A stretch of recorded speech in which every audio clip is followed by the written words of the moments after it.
Hello guys, today I'm gonna show you how you can start the fast mapping, and there we have the Dreame L40 Ultra appliance.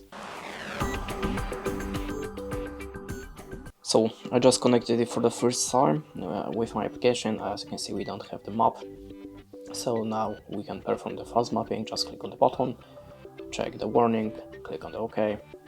And now we are starting the mapping. It will take about 5 to 10 minutes. As you can hear, the 5 minutes. Open room doors to be cleaned and clean up objects on the ground.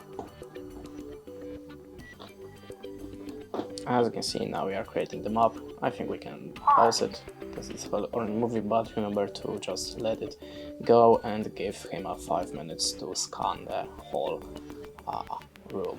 Then click on the continue. Proceed with mapping. Oh, sorry, now continue, click on the dock and confirm the map. Returning to the dock. That's it. Thanks for watching, leave us a like or comment, and goodbye.